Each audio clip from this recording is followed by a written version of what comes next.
Family tragedy. That's a term that we can use to describe the House of Atreus, the stories of Agamemnon, Iphigenia, Clytemnestra, Electra, and Orestes. We've been reading about, watching, from Aeschylus's Oresteia, and from other Greek tragedians. The name Euripides has come up again and again in some of our reading and in the two films that we've seen for the past 2 weeks, the Kakoriani's Iphigenia and Jessica Yu's protagonist. This week we are reading Euripides. We're reading two of his many very well-known plays. The Medea, performed at 431 BCE in the city Dionysia in Athens, and the Hippolytus, performed in 428 BCE. So both of these plays are performed in the city of Athens. This is my very, very inaccurate map of the Peloponnese, the southern peninsula of Greece. Greek mainland is over here. And while Medea takes place in a city called Corinth, which you can go to see today. It has a famous canal. Over here we have the city of Argos, which is where the action in Agamemnon takes place, and also libation bearers. Over here we have Sparta, where Agamemnon's brother Menelaus is the king. And over here we have another city called Troezen, which is where the Hippolytus takes place. Over here is the Ionian Sea, and over here is what's called the Aegean Sea. And over here is modern-day Turkey and Troy. Medea is a play that you have very likely heard of before. I think often when I think of Greek tragedy, I think of Medea, first of all. To sum up the story quickly, Medea is a mother, a woman, married to a hero named Jason. Jason is one of the Argonauts. He is a Greek hero who, along with the other Argonauts, retrieves something called the Golden Fleece. It's the fleece of a ram that is indeed golden, a mythical, powerful object. Medea is the daughter of a king who is guarding the fleece, and she helps Jason to take the fleece. She falls in love with him, and they escape. Something rather terrible happens along the way. Medea has taken her younger brother with her as she and Jason are fleeing from her father. And in order to keep her father from catching them, she kills her brother and dismembers him and throws his body parts into the water. So her father and his men have to keep stopping to pick up the body parts out of reverence for the king's dead son and to bury him properly. That sounds pretty awful. That all happens before Euripides' play. Other awful things happen. When we meet Medea in Corinth, though, this terrible history is something that may not be on your mind as you read the play by Euripides. The first half of the play in many ways presents Medea as a woman in terrible distress. Her husband Jason, who she did help to get the Golden Fleece, and killed her brother in the process, fled from her father, left her home in the east. Jason is abandoning her. He's going to marry the princess of Corinth, a younger woman. And Medea is aghast. She is heartbroken. She confides in her nurse. As you may remember, there's a nurse in libation bearers. And a nurse, a nurse in this case would mean something I think we'd almost call it like a nanny. A woman who has been with Medea, a slave woman for her whole life, and is her emotional support, shall we say. And in fact, Medea opens Keep Your Eyes on It with the nurse wishing that, she and that Medea had never come to Corinth. All these terrible things wouldn't have happened. So Medea finds out she is going to lose her husband. Then she finds out that she's getting kicked out of Corinth. The people of Corinth do not want her there. She is considered a barbarian, an Eastern woman. She also finds out that she must leave with her children. And so in the first part of the play, Medea depicts herself as, in the language of a hero like Achilles. She talks about her honor being besmirched. She says things like a very, very famous line. She talks about the pains of being a mother, of what it means to be a woman abandoned, a foreigner who's stuck in a new city. And then she says, I'd rather take my stand behind a shield 3 times than go through childbirth once. You know, and lines like these have led, and others have, you know, sometimes led some to speculate, you know, is Euripides being an early, a proto-feminist writer? You know, leave that idea hanging, especially as you consider the rest of the play, in which Medea, finding herself abandoned and exiled, decides to take revenge on Jason by killing their children. She does this off stage in Euripides' play, in the manner, I mean, that was talked about in Aristotle's Poetics. You know, this terrible, awful deed happens out of the sight of the audience. Medea, after an aggrieved exchange with Jason, she will not give him the bodies of their children. She escapes. That's the end of the play. Medea actually escapes to Athens. There's a scene in the play in which she meets the king of Athens, whose name is Aegeus. He is childless, and Medea agrees to help him, that if he will let her come to Athens, she will help him have children. And so that's Medea, a very, you know, a terrible, awful story. She is a filicide. She kills her children. But she seems to get away with it. And so, you know, a question you have to ask yourself again and again and again when you're reading Euripides' play is to think, you know, is Euripides taking Medea seriously? Does he, you know, is she the protagonist of the play? Is she someone who we can see as a tragic hero who has some kind of flaw? Or is she just a terrible, awful embodiment of some kind of human evil? You know, and keep those questions in mind, of course, while you're watching the movie for the week, which is an adaptation of Medea by an Italian director named Pier Paolo Pasolini. This play was made in 1969, and it is entirely available on YouTube. It is in Italian. It is not the Medea that I intended us to watch in this class, even though this is an incredibly famous movie and is definitely worth watching. It's Medea from 1969. This Medea, as you'll see, depicts Medea very much as a barbarian, a foreign woman. The first part of the movie is all depicts Medea and her brother. We know what happens to her brother now. It involved in a very extensive sacrificial rite involving a human being, and something bad happens to the human being. Medea is depicted as a high priestess of sorts, and you have to see what happens. This is, of course, not part of Euripides' play. Keep in mind, and you know, one way you can think about Pasolini's movie is that he has done this to provide, if you could say, is it a backstory about Medea? Does it make her crimes any more justified in the second half of the movie? And you know, one thing to really keep in mind is keep an eye on the costumes, keep an eye on the landscapes that Pasolini films this film in. Some of it was filmed in Turkey.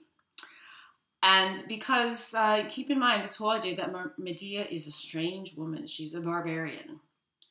And if you have time, you know, take a look also at the clips of this other Medea from 1988 by the Danish director Lars von Trier.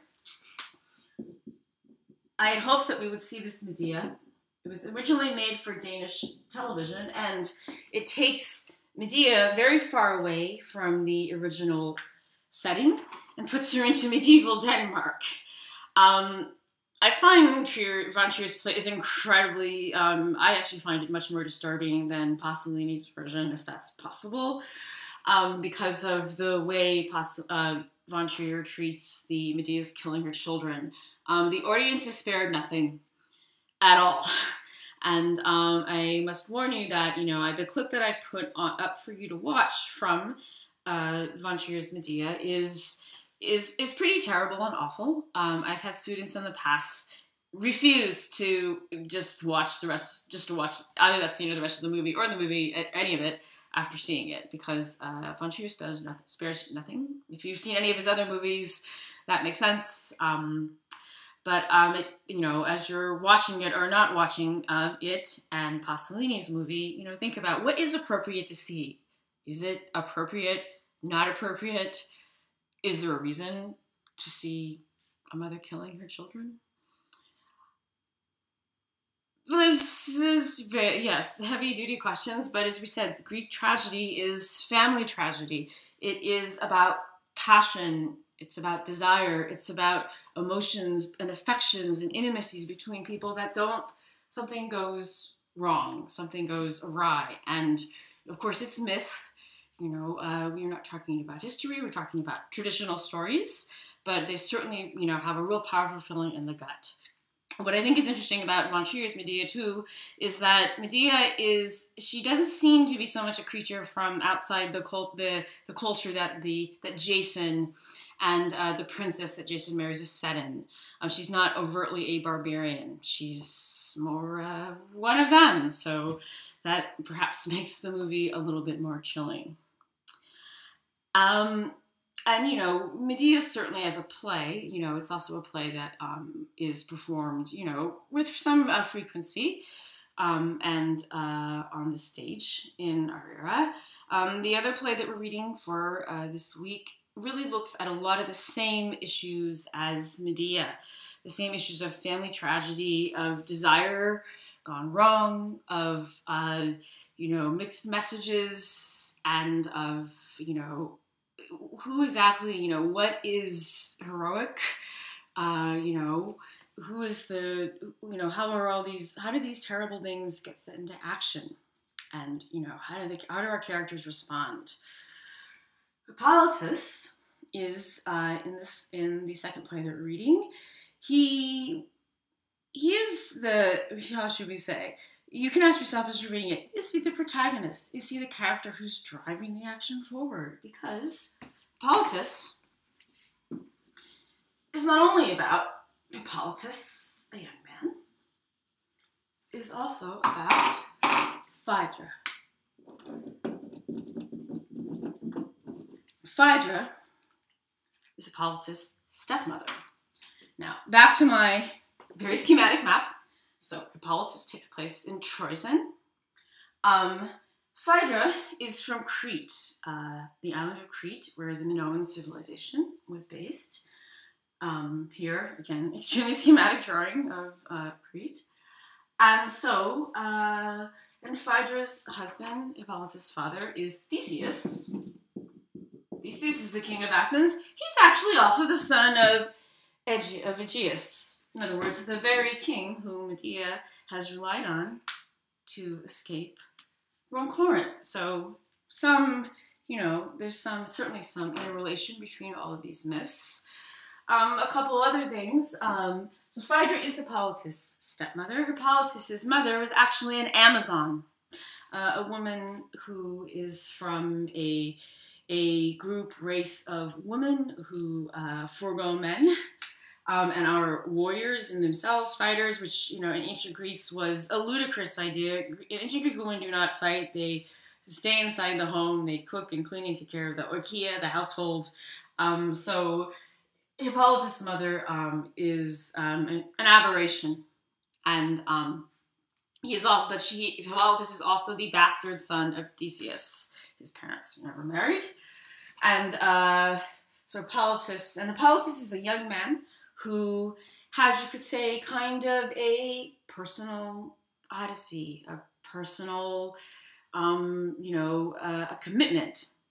He is a hunter, and he worships the goddess Artemis. Yes, the same goddess who demanded the sacrifice of Iphigenia in Agamemnon, or in the Iphigenia, in the Agamemnon story. And Hippolytus is sworn not only that he will worship Artemis, but that he will remain a virgin and devote himself to hunting.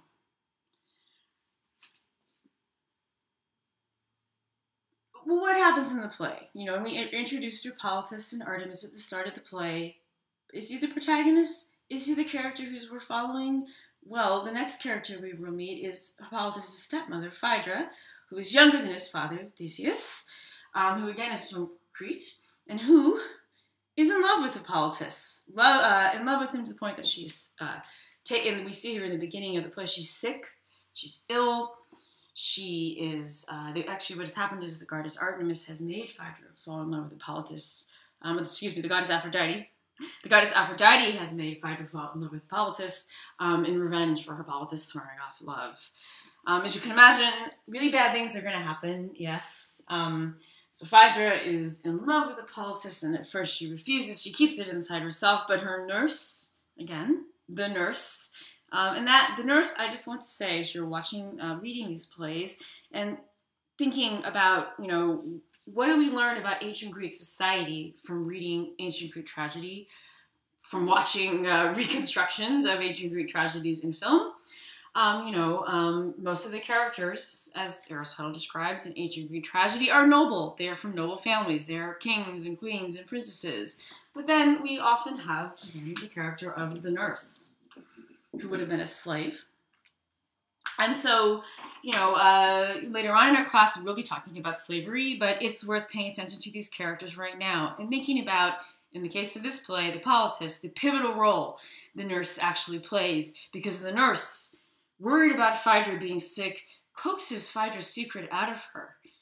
That Phaedra tells her she's in love with Hippolytus, she confesses, and Phaedra, who's been on her deathbed, starving herself, well, the nurse encourages her to tell Hippolytus. As you can imagine, that does not go over very well. And Phaedra ends up killing herself. Before she kills herself, she, though, leaves a letter in which she lies, you could say. But she says that Hippolytus has raped her, and that is why she killed herself. Enter Theseus, the father of Hippolytus. He finds his dead wife. He finds the letter. He reads the letter. He exiles Hippolytus, his son, from his kingdom. Hippolytus, in grief, takes his horses and leaves. And here, a little bit of a complication to just make clear to you is that Theseus, who is another Greek hero, like Medea's husband Jason, even though his mortal father is Aegeus, he actually is said to have had another father who is Poseidon, who is the Greek god of the sea, of the ocean. And Theseus invokes his father. And, once, he calls on his father, he's had this promise that, his father, his divine father, will grant him one of 3 wishes. And in this case, so he uses one of those to ask for revenge upon Hippolytus. And the play ends with a messenger, another slave character, by the way, you've seen throughout Greek tragedy, you should pay attention to. Again, think about who in whose mouths do certain kinds of words get put into, from nurses to messenger characters. In other words, various kinds of slaves in ancient Greek tragedy. Hippolytus is brought in. His beautiful. He's a beautiful, handsome young man, but his body is broken. He was riding his horses by the sea in grief at being exiled, and a wave that's described either like a bull or as a bull comes onto the land, and his horses are terrified, and they go crazy. Hippolytus is dragged upon his chariot and terribly maimed and brought back. He confesses to his father. He says it's all not true. And more family tragedy for Theseus.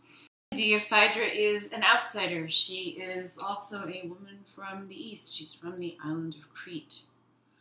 And, as you watch Pasolini's movie, you'll see very much this idea of Medea as a barbarian from another kind of culture or society. It's also suggested in an opening sequence in Pasolini's film in which he shows the child, Jason, who's raised actually by a centaur, a half-man, half-horse creature in ancient Greek mythology. And centaurs are often associated not only with, well, they're associated with being, being partially wild because they are half animal.